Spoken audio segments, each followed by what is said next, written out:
Good morning and welcome to another Wine Steward video. We're doing this one downstairs just because I am more local to all this beautiful product, can show you a few more things. Don't have to lug them upstairs as props. At any rate, different setting and a very frantic and fun week, isn't it? As we all get ready for the big day.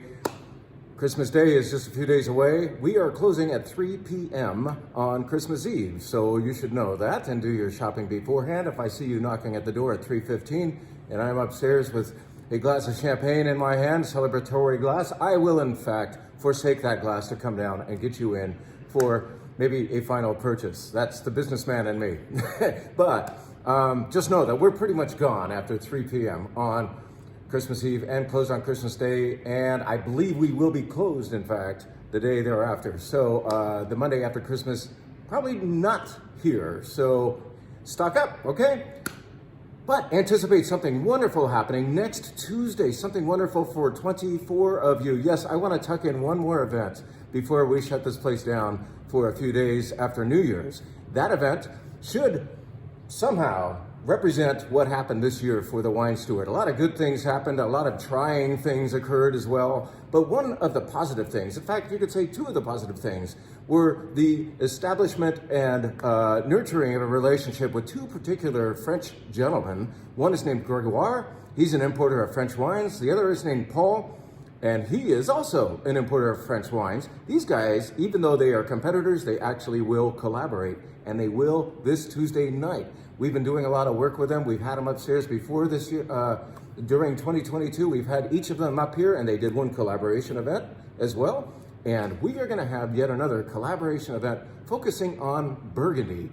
Almost nothing but Burgundy will happen on Tuesday, December 28th for 24 of you. Next week, you may have absolutely nothing to do, but you're still feeling somewhat celebratory and thinking, oh, what a letdown. We got all ready for Christmas, had so much fun, and I've still got some adrenaline left. I still want to go out and celebrate. What can we do on a Tuesday night after Christmas? You can sign up to be here at 6 p.m. Tuesday night to be with Gregoire and Paul and myself and a whole bunch of really, really good Burgundy. Two of which, well, we might do these. Here's a Pommard, I think it's a Pommard. Yeah, Pommard and Gevrey Chambertin. Gregoire imports this one, Paul brings in this one.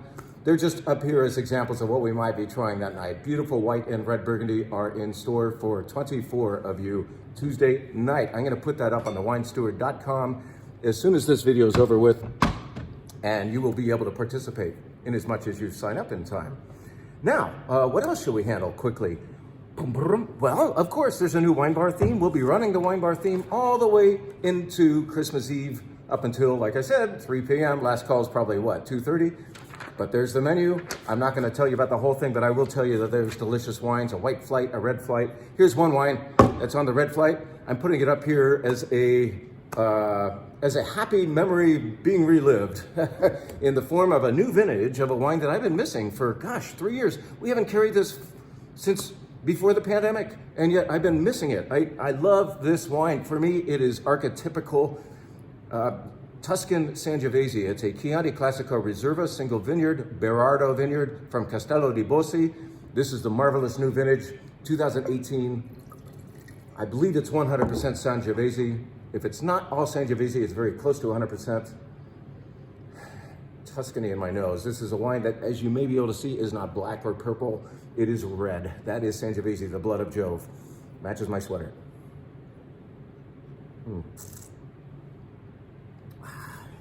I know it's early, but it's not too early to enjoy a little sip of this. Man. So, one of the wines on the flight, a welcome back to Castello di Bossi, beautiful Sangiovese from Tuscany, Italy. You're going to encounter great Zinfandel from our friend Adam Webb. What else is on there? Raff Pinot Noir is back in stock, so we put it on the wine bar.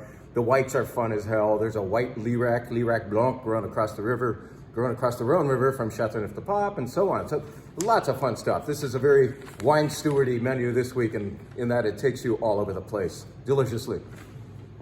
Why don't we remind you that we wrote the list, and we've published it once, but we're going to get it back out in an email today. You can read it. I'll put last week's video on there too. There will be this week's and last week's video, which describes all of the 41 wines on this list quickly. And Many of you have already responded. There's a display up front where you can access all of them, nearly all of them, because a few have already sold out, and we got very limited amounts of some of these wines. And yet, Eric thoughtfully displayed them all up front so you can do one-stop shopping if you've got this list in hand, or there will be a copy up there if you need a little reminding of what was on that list. You'll think, what was Jim talking about? What was that white? What was that 15-year-old Riesling? Like, how could that possibly taste? A 15-year-old Riesling, 8.5% alcohol? I've still got some. It's up there. I've still got some of this. This is DeLille's D2. You guys have been buying the hell out of this wine, but we bought a lot of it, anticipating you're loving it. So this is one of the great wines of Washington. Ageable, drinkable now. It plays both ways. It acts a little like Bordeaux, a little like California, but it's from Washington. And hey, how about this? We still have a few bottles left of this, one of the most beautiful Riojas made, the 2015 Prado Enea from Bodegas Muga. It's in stock, barely. That's on the list, and it's on that display. Hey, how about this? You guys have been enjoying this. You enjoyed it at the wine bar last weekend. This is made of the best grape in the world. That, of course, is Chenin Blanc. This is white wine from the Loire Valley of France. That's not Sauvignon Blanc. It's 100% Chenin Blanc from Chinon. I know that's confusing, but the location is Chinon. The grape is Chenin. All right? Get in on it. That's just to remind you that the list is still in play. There's a whole display up front where you can access almost all of the list wines, all right? A lot happened. A lot didn't happen over the last 3 years. We lost contact with some people, but relationships are being renewed, reforged, one might say. And one of those is that with Daniel Madero of Kermit Lynch, who finally made a visit, 1 week ago, and we bought some wine from him. If you've been wondering, where are your Kermit Lynch wines? Well, we buy based on tasting. We gotta try the wine on your behalf in order to approve and bring it aboard. So had this. This is from a fantastic producer of Saint Joseph, Faury, F-A-U-R-Y. Kurt, I know you were just in here buying a whole load of wine, and thank you very much, Kurt and Julie, but we didn't have this on the shelf yet, and I know you respect this brand. This is not his Saint Joseph, but it is from grapes grown very nearby, and therefore it is Colline Mordanienne. That's kind of like saying the Côte d'Rhône of the Northern Rhone. It's 100% Syrah from Faury, and boy, does it say so in the nose. It's really lovely stuff, imported by Kermit Lynch. It's in the store. Now, you might think Kermit only brings in French wines, and historically he did, but more recently he's also brought in damn good Italian wines. And this is one of them from Alto Adige. This is from a producer called Nossing, N-O-S-S-I-N-G, and it is made of Kerner, which is a cross of Trollinger and Riesling. It's not too Riesling-ish. The Riesling part is kind of calmed down in this beautiful wine that acts kind of like a Chablis, a Germanic Chablis, if there was such a thing. Very minerally, very clean, fragrant, and almost certainly going to work amazingly with my pork roast on Christmas Day. So I'm in for one of these bottles. How about you? As imported by, it says it somewhere on there, Kermit Lynch. So there's several new Kermit Lynch wines in here. Come on in and ask. What should we handle next? We've told you about the Burgundy event coming up. We've told you that the list is still in play, the best 41 wines in the store. We've told you about some new Kermit Lynch wines. Let's give a shout out to Eric. Eric Edgar has been, over the last 3 years, making this store look nicer. He's had his paintbrush out a lot. He even created some stencils so that he could make some beautiful, what we call market boxes. And more of you have been seen down at the farmer's market lugging around these billboards for the wine steward. These are very cleverly designed market boxes that you can go grocery shopping with or come back into the wine steward, fill it up with some more wine. But what he's done cleverly in the meantime is created very unique gift baskets out of these. So we've got a whole display back here behind me that you probably cannot see, but back here there are themed baskets of Eric's own creation, all in these market boxes. And whereas we usually sell these for 20 or 25 bucks, I believe, the box this time is free if you buy the contents. So you are in for a theme of one kind or the other. Here's one that's from Italy. Here's one, this is cool.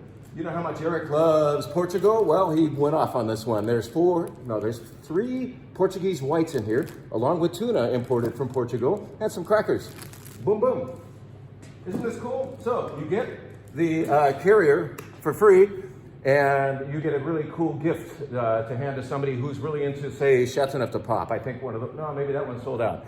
There was an Italy one, and so on. So good job, Eric. Thank you for creating a beautiful, unique gift for somebody out there. Come on in and see what he's assembled, and you or that recipient can enjoy the carrier forever and ever. I like it. I like gift baskets where the basket is actually reusable. That's kind of cool. So Clever Eric has done that for us. What a great staff we have here. What a great clientele. I am blessed to have you out there coming in and to have people like Sharon and Dawn and Melissa and Eric and so on, Grace, all these people. Can't give a shout out to all of them. But thank you to our staff. They come through the back door, you come through the front, and I'm happily stuck in the middle. Merry Christmas to all of you guys. I'm sure you will be in here sometime before then and stocking up. Again, we close at 3 p.m. Christmas Eve, closed Christmas Day, probably closed on the Monday thereafter. So stock up. And in the meantime, thank you so much. And we'll be talking. And don't forget that Burgundy event. It's coming up. It's going on the winesteward.com right now. Bye.